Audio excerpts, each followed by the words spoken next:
이 시간 가정에서 온라인으로 예배드리는 여러분의 삶과 가정 위에 하나님의 은혜와 평강이 충만하시기를 주님의 이름으로 축복합니다. 성경에 보면 하나님께서 연약한 인생들을 향해서 계속해서 두려워하지 말라고 말씀하십니다. 예수님께서도 마찬가지입니다. 내가 너와 함께 할 테니 힘을 내라고 말씀하십니다. 하나님이 그리고 육신으로 오신 예수님이 인생들에게 왜 이렇게 말씀하신 것일까요? 그것은 우리가 연약하기 때문에 그렇습니다. 두려움을 갖고 살아가는 인생이기 때문입니다. 저에게도 이렇게 인생의 두려움이 찾아올 때 저를 붙잡아준 말씀이 있습니다. 빌립보서 4장 13절 말씀입니다. 내게 능력 주시는 자 안에서 내가 모든 것을 할 수 있느니라. 우리가 이 말씀을 들을 때 먼저 내가 모든 것을 할 수 있다는 데서 힘을 얻게 됩니다. 그러나 그보다 더 중요한 것은 내게 능력을 주시고 나에게 그 능력이 되어주시는 분이 계시다는 사실입니다. 그분이 우리에게 이렇게 말씀하십니다. 내가 원하는 것이 무엇이냐? 내가 원하는 것이 무엇이든 내가 그것들보다 훨씬 크다는 것을 기억해라. 내가 꿈꾸는 것보다, 내가 기도하는 것보다 내가 너에게 더 풍성한 것을 채워줄 거란다. 내가 너를 도와줄 거야. 그러니 용기를 내라. 자신감을 가져라. 흔들리지 말고 나만 바라봐라. 무슨 말씀입니까? 지금 너에게 두려움을 주는 그 인생을 바라보지 말고 그 두려움을 넘어서게 하시는 하나님을 바라보라는 것입니다. 우리가 이렇게 하나님을 바라볼 때 하나님이 우리에게 그 두려움을 이길 수 있는 힘과 용기를 주시고 우리의 삶을 새롭게 변화시켜 주시는 것을 믿으시기 바랍니다. 성경에 보면 다윗이 블레셋에서 망명 생활을 마치고 자기의 거처인 시글락으로 돌아왔을 때 다윗을 맞아줄 가족들이 아말렉에게 모두 다 잡혀가 버리고 말았습니다. 심지어 다윗의 부하들의 일가족까지 다 잡혀간 충격적인 상황입니다. 이럴 때 부하들이 다윗을 격려하고 또 용기를 주면 좋을 텐데 다윗을 탓하고 원망하면서 돌을 들어서 다윗을 치려고 합니다. 그러니 다윗의 마음이 얼마나 무너졌겠습니까? 이때 다윗이 어떻게 했는지 성경에서 이렇게 말씀하고 있습니다. 사무엘상 30장 6절입니다. 백성들이 자녀들 때문에 마음이 슬퍼서 다윗을 돌로 치자 하니 다윗이 크게 다급하여 그의 하나님 여호와를 힘입고 용기를 얻었더라. 이런 상황에서 다윗의 마음이 다급해지는 것은 너무나 당연합니다. 그러나 다윗은 그 순간에 그 문제를 넘어서서 하나님을 바라봤습니다. 다윗이 이렇게 하나님을 생각하니까 하나님이 그에게 무엇을 베풀어 주시는가? 다윗에게 다시 한번 그 위기를 돌파할 수 있는 힘과 용기를 더해 주셨습니다. 그래서 그 결과 어떻게 되었냐면 사무엘상 30장 19절에 보면 아무것도 잃은 것이 없이 잃었던 모든 것을 다 도로 찾게 됩니다. 오늘 본문에 소개되고 있는 이 가나안 여인 역시 두려움 가운데 놓여 있는 상황입니다. 이 여인이 예수님께 찾아와서 간절하게 호소합니다. 내 딸이 흉악한 귀신에 들렸습니다. 그런데 그 당시 예수님의 제자들은 영적으로 어두웠기 때문에 그 여인의 호소를 시끄럽게 여기고 여인을 그냥 돌려보내려고 합니다. 예수님도 여인의 간청을 거절합니다. 그런데 놀라운 것은 이 여인이 자신의 처한 그 상황에 매몰되지 않고 끝까지 예수님을 바라봤다는 것입니다. 그때 예수님께서 이 이방 여인에게 내 믿음이 크도다 그렇게 칭찬하셨습니다. 이와 같은 예수님의 칭찬은 복음서 전체를 살펴봤을 때 흔히 볼 수 있는 단순한 칭찬이나 격려가 아닙니다.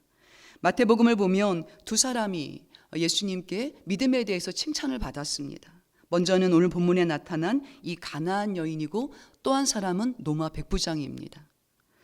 예수님은 백부장의 믿음을 보시고 이렇게 말씀하셨습니다. 마태복음 8장 10절에 이스라엘 중에 아무에게도 이만한 믿음을 보지 못하였노라. 그리고 그 이야기의 마지막 절인 13절은 오늘 본문의 마지막 구절과 그 내용이 똑같습니다. 예수께서 이르시되 가라 내 믿음대로 될지어다 하시니 그 즉시 하인이 나으니라. 여기 백부장과 가나안 여인은 이방인입니다. 이스라엘 백성들은 자신들만이 하나님한테 선택받은 백성이라고 생각하고 이방인에게는 하나님의 구원이 없다, 그렇게 여겼습니다. 그래서 이방인들을 사람 취급하지 않았습니다. 그러나 주님이 이들을 칭찬하신 것은 이스라엘 사람들의 믿음보다 이들의 믿음이 더 컸다는 것입니다. 이와 같이 예수님이 믿음이 크다고 말씀하신 것은 반드시 큰 믿음이 존재한다는 것입니다. 반대로 적은 믿음에 대해서도 언급하셨습니다. 오늘 본문 앞장인 14장에 보면 예수님이 베드로에게 믿음이 적은 자여, 그렇게 책망하시는 장면이 나옵니다. 그 이야기의 내용은 제자들이 갈릴리 호수를 건너다 풍랑을 만나서 사경을 헤매게 됩니다. 그때 예수님께서 제자들이 있는 갈릴리 호수로 걸어오십니다. 그때 베드로가 예수님을 보고 자기도 예수님처럼 무리를 걷게 해달라고 말합니다. 그러자 예수님께서 베드로에게 즉시 오라고 말씀하셨고, 이에 베드로는 용기를 내서 풍랑이 있는 물 위에 발을 내디딥니다. 그런데 베드로가 무리를 걸어서 예수님께로 가다가 그만 바람을 보고는 물속에 빠져들었습니다. 그때 예수님께서 베드로의 손을 즉시 잡아주시면서 말씀하십니다. 믿음이 적은 자여, 왜 의심하였느냐. 이렇게 예수님의 수제자인 베드로는 믿음이 적다고 평가를 받았고, 이 이방 여인은 믿음이 크다고 평가를 받았습니다. 그러니 믿음이 적고 큰 것은 분명히 존재한다는 것입니다. 그렇다면 우리가 어느 때에 이런 큰 믿음을 경험하게 되는 것일까요? 또 어느 때에 큰 믿음으로 성장할 수 있는 것인지 오늘 본문 말씀을 통해서 몇 가지로 나누고 은혜를 삼고자 합니다. 첫째로, 시험을 받을 때 큰 믿음으로 성장하게 됩니다. 우리가 살면서 예외 없이 누구나 인생의 여러 가지 시험을 만나게 됩니다. 그리고 우리가 겪는 이 시험은 반드시 믿음의 흔적을 남깁니다. 그리고 이 믿음의 흔적을 가진 사람은 분명 어제와 다른 오늘을 살게 되는 것입니다. 그래서 가족의 죽음과 같은 큰 시험을 통과한 사람들을 보면 천국의 소망을 확신하며 이 땅이 아니라 하나님의 나라를 품고 살아가는 것을 보게 됩니다. 이렇게 믿음은 언제나 인생 여러 가지 시험을 통과하면서 조금씩 그 믿음이 굳세지고 조금씩 그 믿음이 견고해지면서 큰 믿음으로 자라나는 것입니다. 우리가 만나는 인생의 시험에는 특징이 있습니다. 그것은 시험은 갑자기 찾아온다는 것입니다. 그래서 시험이 찾아오면 모두가 다 두려움에 사로잡히게 됩니다. 한 정신과 의사는 우리가 인생의 커다란 시험으로 인해서 깊은 우울감에 빠지게 되면 침대에 내려와서 일상으로 그 한 걸음을 떼는 것이 엄청난 공포라고 말합니다. 우리가 성경을 보면서 베드로가 무리를 잠시 걷다가 다시 물속에 빠져드는 것을 보면서 실망하게 됩니다. 그런데 베드로가 물에 빠지기 전에 주님을 바라보면서 물 위를 걸었습니다. 이렇게 우리도 베드로처럼 인생의 시험을 만났을 때 의심에 빠지기도 하고 또 적은 믿음으로 떨어지기도 하고 때로는 시험의 승리에서 큰 믿음을 경험하기도 합니다. 우리가 신앙생활하면서 우리의 믿음이 점점 상승 곡선을 긋기만 한다면 좋겠지만 믿음은 언제나 이렇게 오르기도 하고 내려가기도 한다는 것입니다. 아브라함의 믿음도 그랬습니다. 그가 갈대아 우르에서 하나님의 부르심을 받고 약속의 땅 가나안으로 곧장 가지 않았습니다. 한동안 애굽에서 머물렀습니다. 또 분명 하나님께서 자녀를 주시겠다 그렇게 그 약속을 받았지만 인간적인 방법으로 이스마엘을 낳기도 했습니다. 이와 같이 아브라함은 크고 작은 믿음의 시험을 통해서 마침내 모리아 산에서 하나님의 말씀에 순종해서 이삭을 바치고 하나님을 기쁘시게 해서 큰 믿음으로 성장하게 되는 것을 보게 됩니다. 오늘 우리가 만나게 된 가나안 여인도 인생의 큰 시험을 만났습니다. 그의 어린 딸이 흉악한 귀신에 들린 것입니다. 아마도 이 어머니는 그동안 딸의 병을 고치려고 그가 할 수 있는 노력은 다 해봤을 것입니다. 그런데 딸의 병을 고칠 수가 없었습니다. 이때 이 여인의 귀에 소문이 들려왔습니다. 다윗의 자손 나사렛 예수라는 분이 더러운 귀신을 내쫓는 능력이 있으신 분이다. 더군다나 그 예수님이 자기가 살고 있는 이방 땅인 드로아 시돈 땅으로 오셨다는 것입니다. 그러니 여인은 주저하지 않고 예수님께 곧장 달려가서 소리칩니다. 22절입니다. 다윗의 자손 예수여 나를 불쌍히 여기소서 내 딸이 흉악한 귀신에 들렸습니다. 그런데 예수님의 첫 번째 반응은 우리의 기대와는 전혀 다른 반응이었습니다.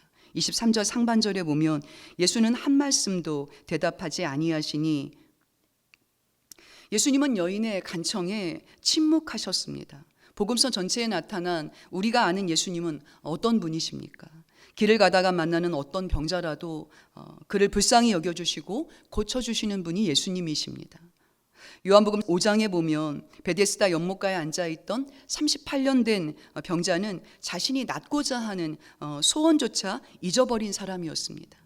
그런 사람에게는 내가 낫고자 하느냐 말씀하시고 그의 마음에 소원을 불어 넣어주시면서 그를 고쳐주셨습니다. 그런 예수님이 이렇게 긴급하고 간절한 여인의 간청 앞에 아무런 대답도 하지 않으셨다라는 것은 우리가 알고 있는 복음서에 나타난 예수님의 성품과는 전혀 다른 반응입니다. 그렇다면 예수님은 이때 왜 침묵하신 것일까요? 아이들이 태어나서 엄마 아빠를 분명히 알아볼 때 가장 좋아하는 놀이가 깍꿍놀이입니다. 이 놀이가 조금 발전된 놀이가 술래잡기인데요.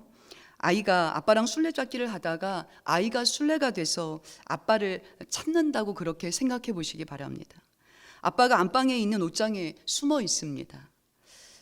아이가 안방문을 열었는데 아빠가 안 보이니까 그냥 나가려고 합니다.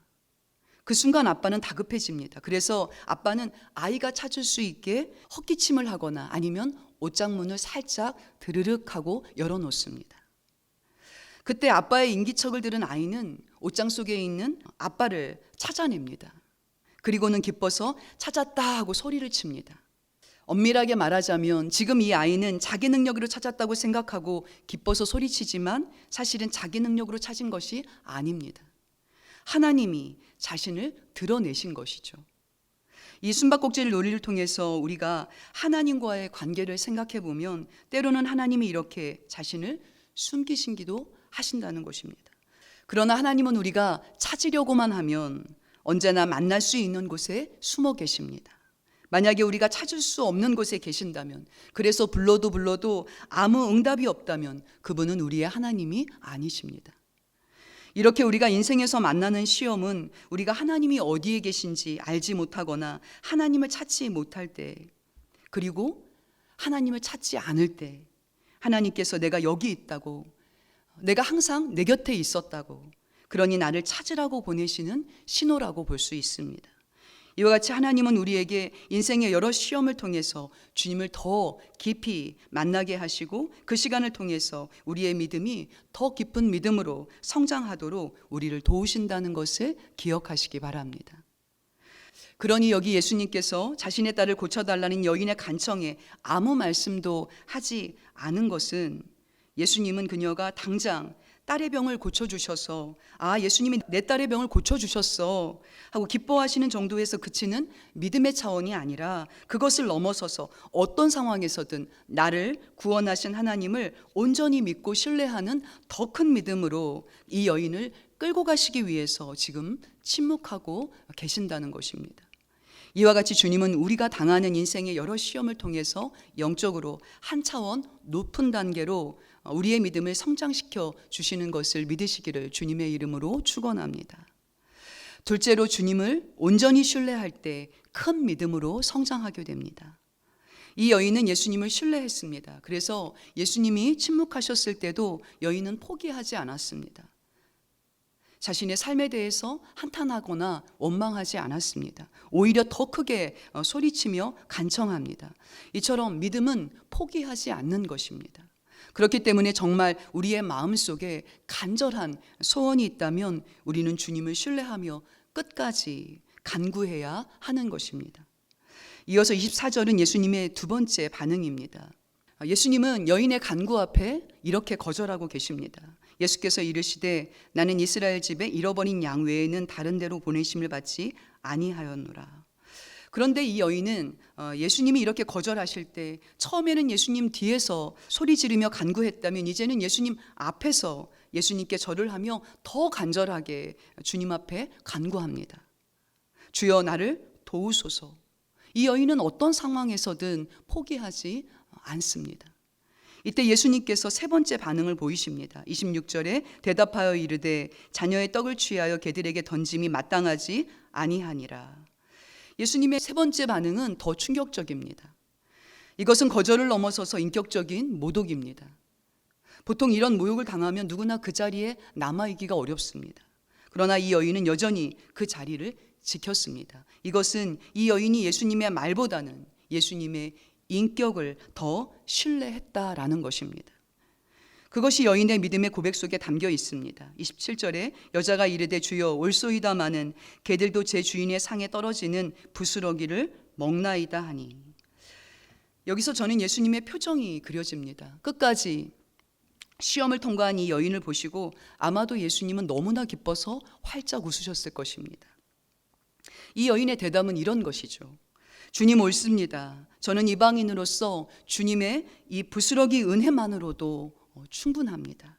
과분합니다. 그러니 이 여인의 부스러기에 담긴 믿음의 고백은 주님, 지금 내 인생에 내가 원치 않는 사건들이 거듭된다고 할지라도 하나님은 언제나 옳으십니다. 그래서 이 여인은 예수님의 거절이 거절로 느껴지지 않았던 것입니다.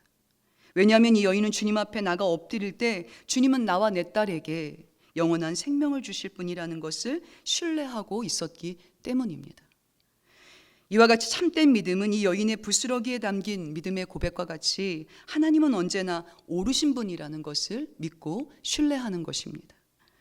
오늘 우리가 이 여인의 부스러기에 담긴 믿음의 고백을 묵상할 때 이 여인의 고백은 여러분이 듣기에 굉장히 이상한 말처럼 들리시겠지만 이 땅을 창조하시고 지금도 우주 만물을 다스리시는 하나님은 우리를 구원하시기 위해서 독생자 예수를 이 땅에 보내지 않으셔도 하나님은 언제나 옳으시다는 것입니다. 설사 우리 기도에 응답하지 않으신다 해도 하나님은 옳으신 분입니다. 그런데 하나님은 우리에게 어떻게 하고 계시는가?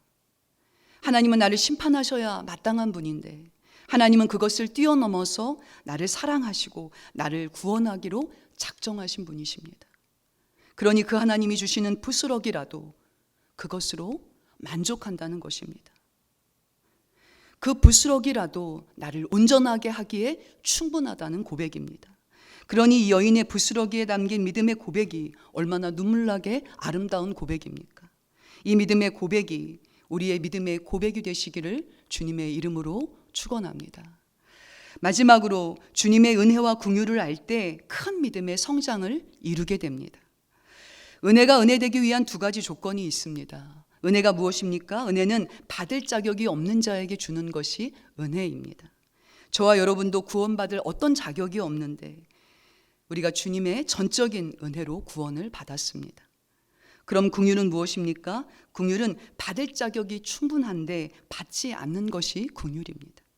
우리가 마땅히 받아야 할 것이 무엇입니까? 우리는 하나님의 영원한 벌에 처해질 죄인된 자들입니다. 그러나 하나님은 우리에게 구원의 은혜를 베푸실 뿐만 아니라 우리에게 긍휼을 베푸셔서 이 땅에서 우리가 하나님의 그 사랑을 힘입고 살아갈 수 있게 하셨습니다. 이렇게 하나님은 우리의 행함을 따라서 우리를 대하지 않으시고 긍휼하심을 따라서 은혜를 베풀어 주시는 분이시라는 것을 잊지 마시기 바랍니다. 이 여인은 주님의 이와 같은 은혜와 긍휼을 의지했습니다. 그래서 지금 이렇게 침묵과 거절로 계속 반응하시는 예수님 앞에 주님 옳습니다만 개들도 주인의 상에서 떨어지는 부스러기를 먹는 것처럼 주님이 주시는 이 부스러기 은혜만으로도 부족함이 없다고 말하는 것입니다. 이 여인의 믿음이 귀한 이유는 자신은 한없이 낮추고 주님은 한없이 높이는 것입니다. 이렇게 믿음은 내가 위대해지는 것이 아니라 하나님이 얼마나 능력이 많으신 분이라는 것을 고백하는 것입니다. 그렇기 때문에 믿음이 강하다라는 것은 자신이 얼마나 연약한 존재인지를, 자신이 하나님의 은혜와 긍휼이 아니면 한순간도 살 수 없는 존재라는 것을 깨닫는 자가 바로 믿음이 강한 자입니다. 그래서 믿음이 강한 사람의 특징은 믿음이 강해질수록 주님의 은혜와 긍휼을 더욱 의지하고 겸손하게 하나님을 예배하고 하나님 앞에 기도하며 하나님의 말씀에 순종하는 것입니다. 이렇게 이 여인이 주님의 은혜와 긍휼하심을 깨닫고 주님을 높이고 자신을 한없이 낮출 때 어떤 일이 일어나는가? 28절 말씀입니다. 이에 예수께서 대답하여 이르시되 여자여 내 믿음이 크도다 내 소원대로 되리라 하시니 그때부터 그의 딸이 나으니라. 예수님은 처음부터 이 이방 여인의 딸을 고쳐주실 마음이 없으셨던 것이 아닙니다. 이방인을 차별해서도 아니고 또 이 여인의 마음을 힘들게 하려고 하신 것이 아닙니다. 주님은 이 여인에게 믿음의 가능성을 키워주셔서 더 큰 믿음을 경험하게 하시려고 그를 기다리게 하신 것입니다. 그렇기 때문에 믿음은 내가 만드는 것 아니라 믿음은 언제나 하나님께서 우리를 일으켜 주시는 것입니다. 아브라함도 하나님이 부르셨을 때 믿음이 있었던 것이 아닙니다. 하나님이 그를 전적으로 의롭게 여기셔서 믿음의 사람으로 계속해서 그를 이끌고 가신 것입니다. 이와 같이 오늘도 주님은 우리를 더 큰 믿음으로 성장시키기 위해서 인생의 여러 시험을 허락하십니다. 그때 하나님과 더욱 깊이 교제하시는 여러분 되시기를 바랍니다. 그 속에서 하나님이 얼마나 위대하시고 하나님의 은혜와 긍휼이 얼마나 풍성한지 우리가 매일의 삶 속에서 부스러기 속에 담긴 은혜를 믿음으로 고백하며 살아가시기를 주님의 이름으로 축원합니다.